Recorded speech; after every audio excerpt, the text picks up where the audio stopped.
บ่ได้จะไปอยู่ให้เป็นโพนบ่โดยจะเจือนโพนเอาสิอยู่โพนน่ะบ่โดยก็มากระถินนะบ่เออโพนมากระถิน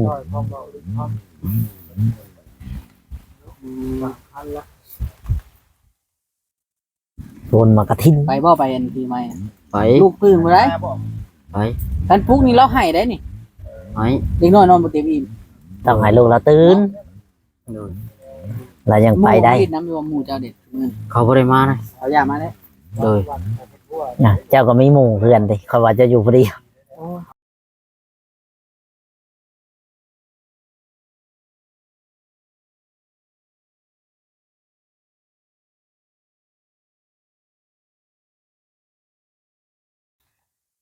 ไผอันตัดผมมาเจ้ามือนั่นน่ะ จักบ่จักครับ ลืมแล้วว่าเนี่ยนวดเด้นวดเพิ่นเอาตรงเดินแบตเตอรี่บ่ได้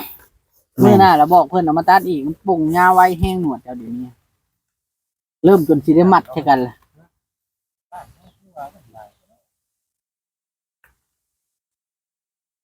นอนตุบบ่เกินมุ้งประกลางบ่ กลางอยู่ กลางอยู่เนาะ โดย ใหญ่รีชาร์จก็ซื้อให้เนาะเต็มเลยเนาะคือคักเนาะ หมาย คัก เล ได้ ย นอนแบบนี้ค่อยแต่ว่าไปทำบ่นอนเนาะคักนอนแบบนี้นะคัก มันอุ่นเนาะ อยู่อันบ่ได้จะไปอยู่ให้เป็นโพนบ่ โดย จะเจือนโพนเอาสิอยู่โพนน่ะบ่ โดย ก็มากระถินนะบ่เออโพนมากระถิน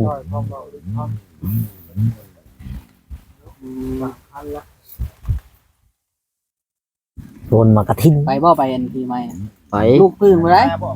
ไป คันปลุกนี่เราให้ได้นี่ ไป เด็กน้อยนอนบ่เต็มอิ่ม ต้องให้ลูกเราตื่น โดย เรายังไปได้ น้ำอยู่หมู่เจ้าเด็ดเงิน เขาบ่ได้มานะ เอาอย่ามาได้ โดย เจ้าก็มีหมู่เพื่อนดิเขาว่าจะอยู่พอดี เปิดคนเด้บาดไปตั้งไว้เพียงพุ่นเนาะตั้งไว้เพียงพุ่นนั้นอุ้ย จ้าง ไง ใช่ ได้ ไหม บา ล่ะ ดนี่จะบ่ได้เฮ็ดเป็นกาเนาะลุยลูกชายรถ เป็นยังไงจะลูกเรารับได้บัดนี้ได้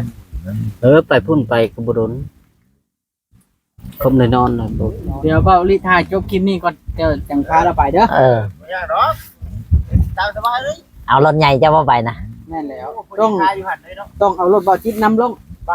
โอ้ยไอ้ที่เจ้าแน่ ก็ขี่ท้ายมัน ก่อนแขวกับปกล้าไปกันเน่คนเล็กเลยงัวบอสเผื่อ เบ้ายังอยู่ในรถนะบ่ได้มีวะ ดาลี เพิ่นจะได้ลิ้นตัวเพิ่นบ่อยากเห็นไผบ่เดี๋ยวนี้ ไอ้ขาบุญ บ่สิรี มาบ่ มันเจ้าบ่ในรถน่ะบ่อันนี้เห็นบ่บ่สิรีบ่อยากพ่อบ่จอย มาจากพ่อบอกคำลาแต่ว่า เราจะมา เป็นหยังนี่เป็นหยังนี่ ขัดต่อ มันเป็นแนวนี่นะ แป๊บหยังแล้ว เปลวรถล้ม รถล้มตอนไหนแล้ว อยู่ไทย เอาเลยเดี๋ยวทำงานอยู่ท้ายจักปีจังรถจังล้ม อยู่นี่ได้5 เดือน ไป5 เดือนไปกับไผ ไปเรียว แต่เขายังน้อยบ่ บ่น้อยแหล้ว เป็นบ่าวบ่ ได้เมียแล้วบ่ แต่ป้าลูกอยู่น้องเขาไปเฒ่า เออ เอาลูกมาพี่ป้าไว้น้องเขา เออ เจ้าไปไทยเนาะเฮ็ดงานนี่ช่างน่ะ งานชวน ชวนยัง ทุเรียน เออพันหายเป็นปีบ่หรือหายเป็นเดือน เป็นเดือน แถวใดแถวใด แต่นี่นะแถววัดแถวดินแดงนี่ ดินแดงมีบ่เหรอ มี ชนดินแดงก็มีสวนทุเรียนเนาะ มันอยู่ในกรุงเทพแต่ว่าบ่แม่นบ้านนอกเลย บ้านนอกในกรุงเทพ ชานเมืองเนาะ จานเมืองบ่ เอาลีให้มันจักนะ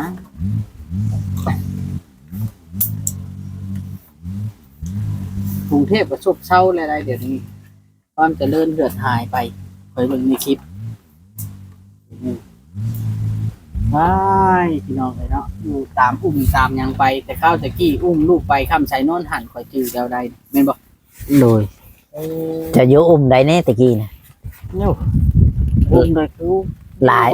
หลายบ่ มันจื้อบ่ได้ จนชื่อบ่ได้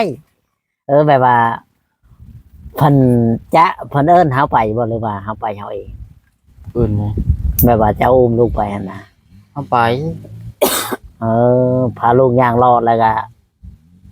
เพิ่นเด้อ มีบ่อนจ้างใส่เราไปหั่น โดย แบบว่าเขาเอิ้นมาสิจ้างบ่แบบนี้บ่ ด้วยแล้วเนาะแบบจ้างดับหน้าดับหยังเขาก็ไปเนาะ โดย อืม ข้าวตะกี้มันบ่ได้แพงได้จ้างดับหน้าก็ อุ้มลูกไปแล้วก็ไปนอนเลย มาแล้วก็เพื่อกันนอน อืม อึ้งเลยบ่จอย อึ้งเลยเราเถื่อก็มาเราเถื่อก็นอนเราก็ได้พี่น้องบ่ธรรมดาบอกคำลา เอ้าเจ้าพาตังไผจะไปกัง พระตังเขาเจ้า แถวนั้นนะ ยืมของพระเจ้าก่อน โดย มีลักษณะชื่อช่องพื้นมันเป็นบ่พอกังเนาะบ่จอย เวน แต่ว่าเพิ่นบ่ฮู้เนาะกังผ่านนี่เนาะ บ่ฮู้ ตกแฮงบ่ฮู้บ่ บ่ฮู้ มันสองชั้นเดิชั้นเดียวก็บ่ฮู้แล้วคันบ่หึงไปพุ่น เคยส่งสั้นเดียวนะ แต่ข้าวเจ้า เป็นนั่นใช่ แต่ข้าวเจ้าอยู่อันผมมันเครื่องน่ะโอ้ยหัวเนาะหัวแป๊บๆๆเนาะ อยู่หลังคามันชอบอยู่เลย ข้าวผมเพิ่นอะไร โดย นั่งเขาก็จูดอยู่หั่นแหล้วเนาะ เจ้ารู้สึกว่าชีวิตเจ้าเริ่มดีขึ้นกว่าเก่าบ่ โดย ก็ต้องรักษาโอกาสไว้ ใครกว่าตะกี้หลายเนาะ แม่นถ้ามื้อใดมื้อหนึงเจ้าเปลี่ยนไปนี่ เจ้าบ่สม่ำเสมอนี่ YouTube ปุ๊บปะเจ้าก็บ่มีไผเข้ามาถ่ายได้ ทองไข่ เจ้าทองใคร อย่าว่าลิไปปุ๊บนี่แหละเอาดากระเท่าเอาลิว่ะ โอ้ยข่อยบ่ย่านเนาะข่อยบ่ได้ย่านเด้เครื่องรางของขลังข่อยก็มีอยู่เนาะบ่จอยบ่จอยก็มีบ่ เขาบ่มีเลย อันนี้บ่จอยบ่ได้มีนะจะลองจัดการบ่จอยบ่เนาะ ให้ยังบ่ฮอดห้าน ยังบ่มีหยัง หนังมันเอาเข้าบ่ได้บ่ฮอดห้าน มันต้องทับด้วยคักแล้วก็จำแจวยิ้มเนาะ โดย มันยังบ่เข้าเป็นเนาะ โดย มีแจวพริกดิบก็ไปต้มพร้อม เจ้าก็กินแบบนั้นบ่กำลา เอาหนังกระท่องเนาะ ต้องได้ยำกว่าติ หรือว่าบ่ต้องเคี่ยวอื่นเลย เย็นน้ำจะกินได้บ่จอย เอาหนังกระท่องไผกินบ่เคี้ยว อย่าว่า เอาซีดเข้าไปนั่นอยู่ท้องไข่ได้ นี่ดอกก่อนเสิร์ชเข้านะเสิร์ชเข้าสิแต่ข้าวตะกี้น่ะเพิ่นว่าน่ะเอาไว้เสกยารักษาโรคเข้าเพิ่นว่าเนาะให้ทหารเนาะจาน แม่น วิชานี่นะเดี๋ยวเราเปลี่ยนมาเสกตะปูตะปีเพิ่นว่าน่ะ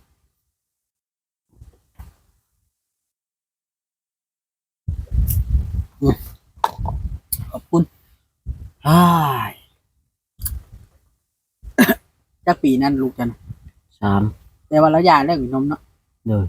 ค่อยได้4 ปีปลายมันหายังกินนมอยู่ ยังกินนมดูดเต้าอยู่ไหนเด็กน้อยเนาะมันแล้วแต่คนเนาะว้าวยังบ่เป็นอยู่ดูแล้ว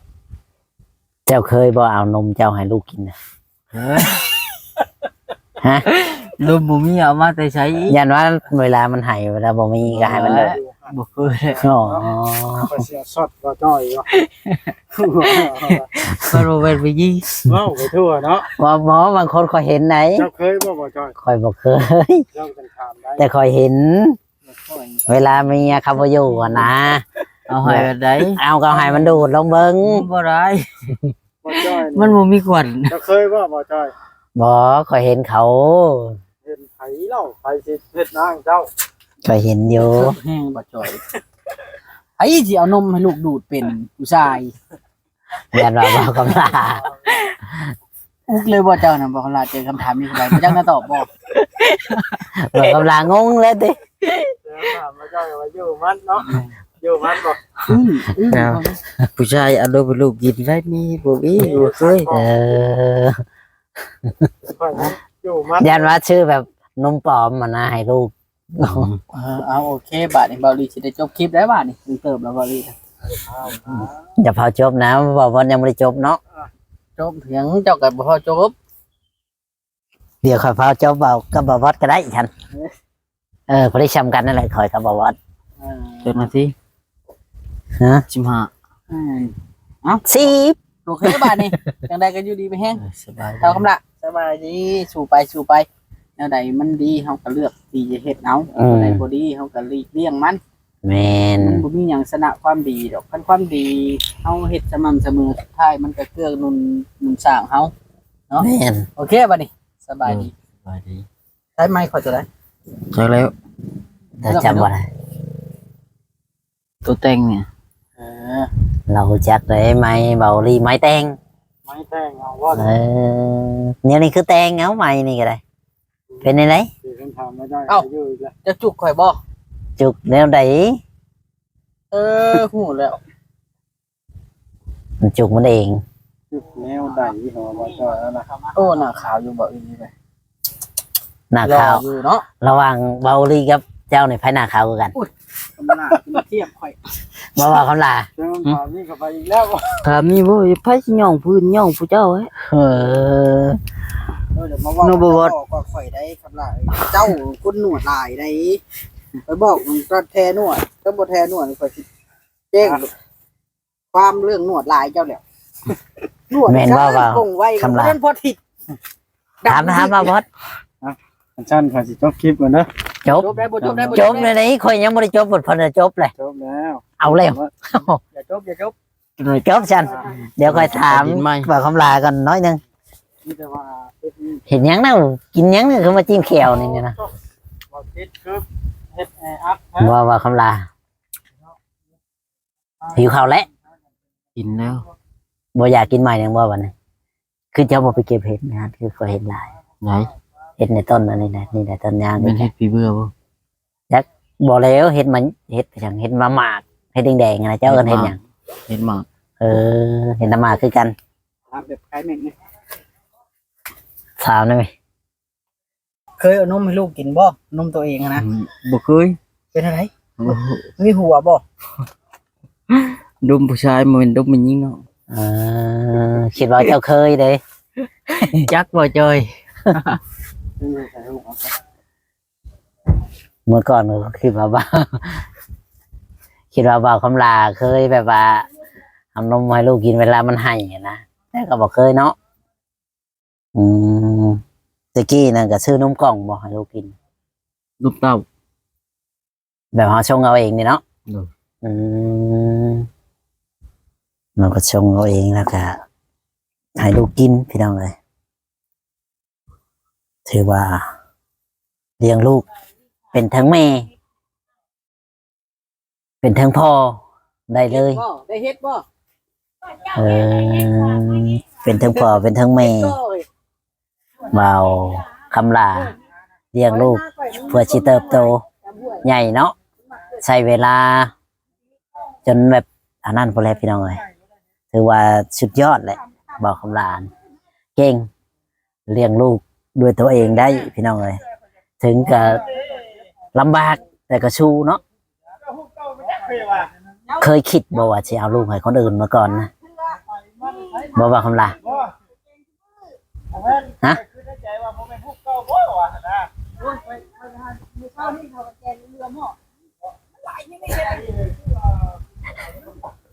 เคยคิดอยู่ว่าดาวนะ คิดหยัง เคยเอาลูกอยากเอาลูกให้คนอื่นมาก่อนนะเมื่อก่อนตั้งแต่ บ่เคย บ่เคยเนาะ เลย แต่ก็ตอนที่แรกแก้วก็เสียรักที่ว่าเมียจากไปก็เสียรักเนาะแบบว่าอยู่คนเดียวแบบกับลูกว้าเวเราก็เคยเสียรักมาพี่น้องแล้วก็ จนตอนนี้ บ่จิตเอาไผมาน่ะ เมียเราตัว มีบ่จิตบ่น่ะ อืม บ่จิตเอาผู้สาวมาบ่น่ะเราโลดมือไปเฮ้อ เอาเลย ถึงชัดฟ้าเลิศ เมื่อหน้าข่อยก็สิพาเมียมาหมู่ยังพาเมียมา